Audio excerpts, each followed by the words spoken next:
Hola chicos, les saluda John Valdés, profesor de química del primer grupo de estudio Uni Eureka. Hoy les presento el solucionario del segundo parcial del CEPRE-UNI tomado en horas de la mañana, hoy 9 de junio del 2024. Vamos con la solución.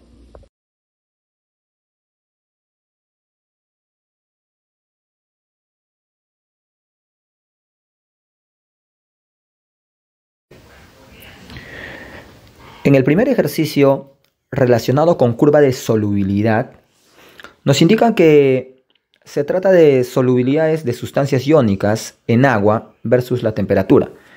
En la primera proposición de esta pregunta nos dice: a la temperatura de 60 grados Celsius la sustancia A es más soluble que B.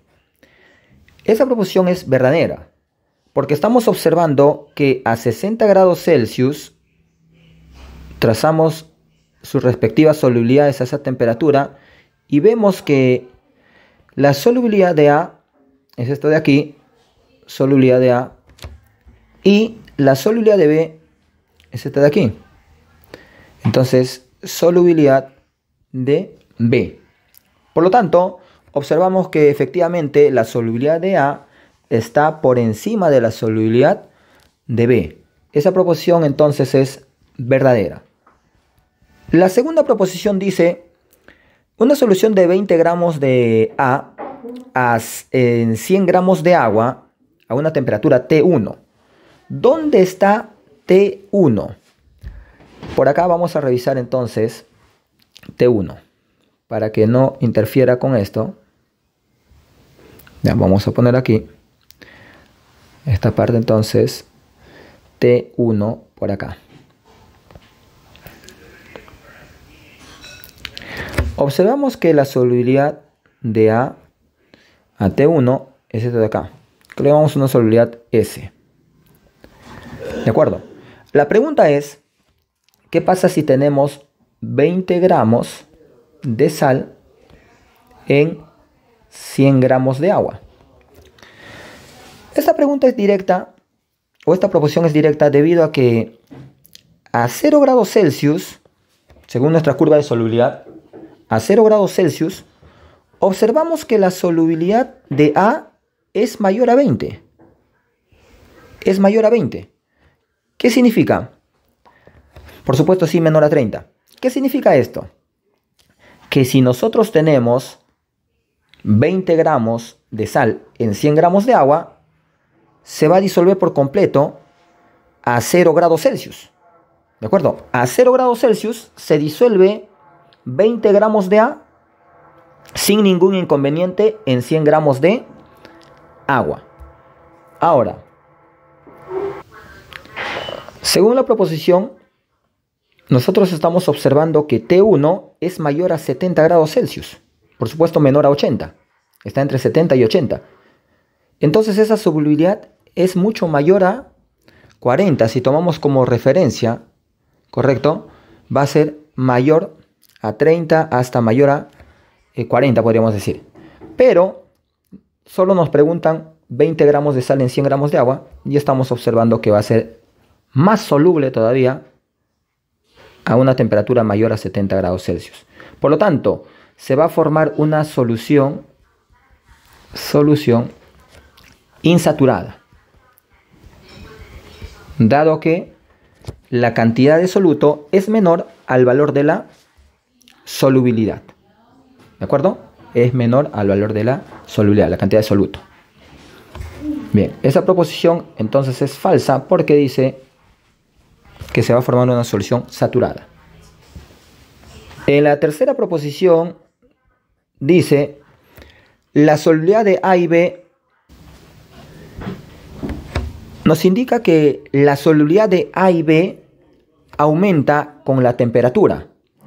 Y vemos que A sí aumenta con la temperatura porque tenemos una curva de solubilidad dependiente positiva. Mientras que B disminuye, su solubilidad de B disminuye con el aumento de la temperatura.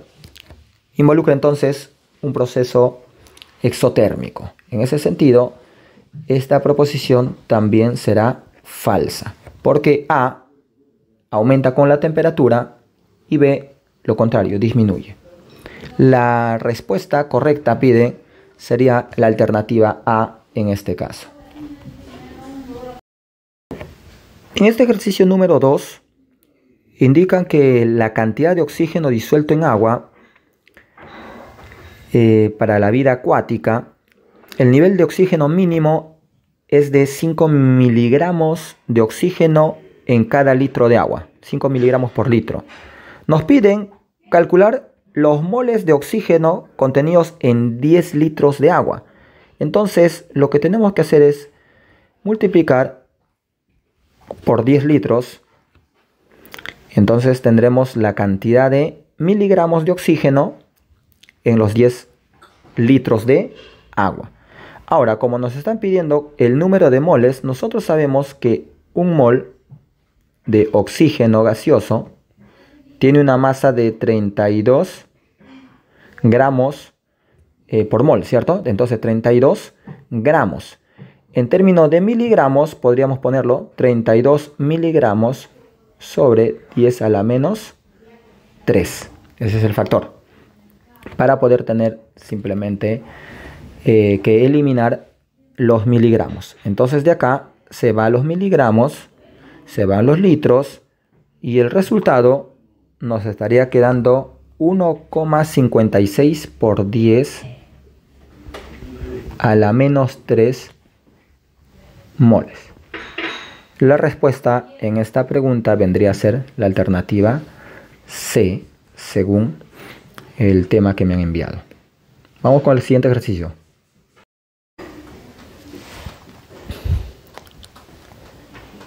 En el siguiente ejercicio nos hablan de los fertilizantes fosfatados que provienen de una roca llamada fluoroapatita y que también a partir del mineral se obtiene el dihidrógeno fosfato de calcio. Nos piden hallar el porcentaje de fósforo en ambos compuestos y marcar la alternativa del que posee mayor porcentaje de calcio. Para ello, este ejercicio debemos recordar se involucra con la composición centesimal o porcentual de un elemento en un determinado compuesto. Entonces tenemos la masa molar de la fluoroapatita, sumando las respectivas masas atómicas, nos resulta ser 504 gramos por mol. Y en el caso del hidrógeno fosfatado o de fosfato de calcio, la masa molar es 234 gramos por mol.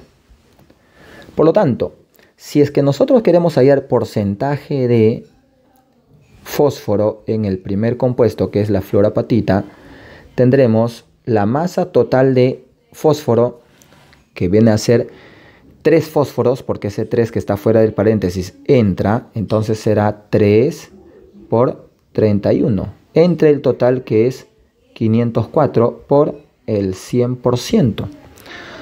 Y operando obtenemos 18.45%. Mientras que en el otro caso del hidrógeno fosfato de calcio, el porcentaje de fósforo será la masa total de fósforo, que viene a ser 2 por 31, sobre el total, que es 234. Por el 100%, esto resulta ser 26.49%, que de las alternativas vendría a ser 26.5. En este caso, el tema que tengo, la alternativa C. Bien.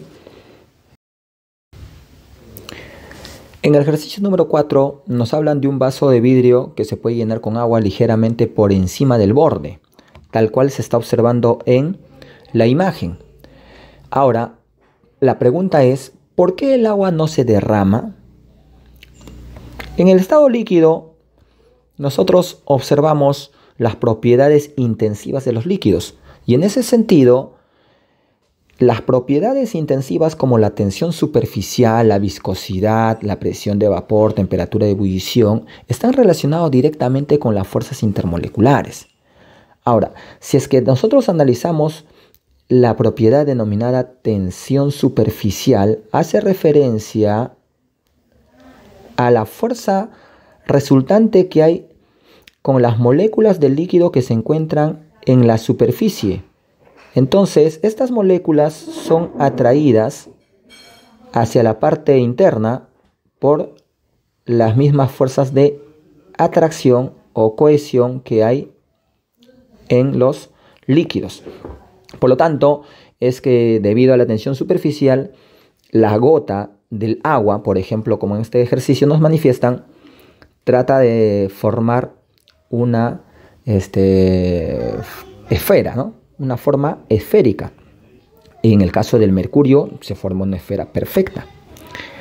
Y eso es lo que va a suceder cuando tenemos agua por encima del nivel por encima del borde, ¿no? Del borde, como lo mencionan en el ejercicio. Entonces, se debe principalmente a la tensión superficial. La tensión superficial, que está relacionado con la fuerza de atracción resultante que tienen las moléculas que se encuentran en la superficie del líquido. Ahora, esa fuerza de atracción resultante que relaciona la tensión superficial depende, por supuesto, de las fuerzas intermoleculares. A mayor fuerza intermolecular, debemos recordar, mayor tensión superficial. En ese sentido, las proposiciones 2 y 3 son los que sustentan por qué el agua no se derrama cuando supera ligeramente el borde. Profesor, ¿por qué no la primera proposición, gran viscosidad? Recuerda que la viscosidad es la resistencia de los fluidos al movimiento de las moléculas de unas sobre otras, o también al desplazamiento de cuerpos en su interior. Es decir, resistencia a fluir. Eso. Y no involucra precisamente la explicación de la fuerza resultante que hay en la superficie del líquido. La alternativa correcta sería la alternativa D en el tema que yo tengo. En el ejercicio número 5 nos indican que en un efusímetro de 100 mililitros de hidrógeno, dice 100 mililitros de hidrógeno, experimenta una efusión, es decir, la fuga, a través de un poro con una rapidez que es 4 veces mayor que el volumen igual, volúmenes iguales. Entonces, volumen de hidrógeno dice que es igual al volumen de un gas cuya fórmula es X2. La rapidez del hidrógeno es 4 veces la rapidez del gas X. En ese sentido, entonces nosotros debemos recordar que la ley de Graham relaciona la rapidez de un gas que efusiona respecto a un gas también de rapidez de A respecto a la rapidez de B como la inversa de la raíz cuadrada de sus respectivas masas molares. Entonces acá arriba va masa molar de B y masa molar de A abajo. Esto es la ley de Graham. Y eso aplicando entonces tendremos que arriba vamos a tener la masa molar de X2 sobre la masa molar del hidrógeno. Nosotros sabemos cuál es la masa molar del hidrógeno. Cuando nos dice hidrógeno gaseoso, es el H2 por supuesto, reemplazando de acá V con V se va y tendremos que 4 es la raíz cuadrada de masa molar de X2 sobre 2. Operamos y tenemos la masa molar de X2, que vendría a ser 4 al cuadrado, 16 por 2, 32 gramos por mol. En este caso la respuesta será la C en el tema que yo tengo. Siguiente.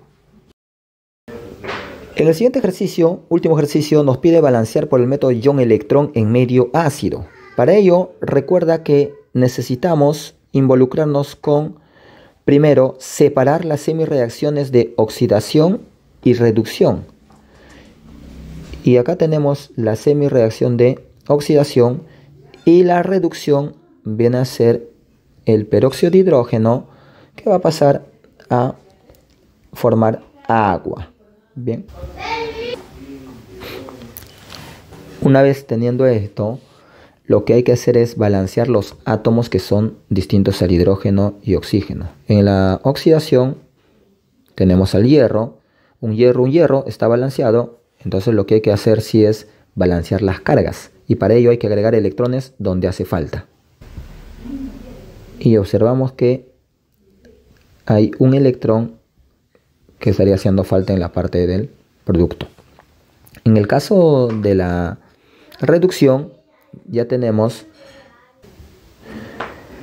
dos hidrógenos, está balanceado, hay dos oxígenos y al otro lado solo hay un oxígeno. Entonces podemos poner por acá 2 y de esa manera tendremos los dos oxígenos. Pero al balancear esto del oxígeno involucramos hidrógeno.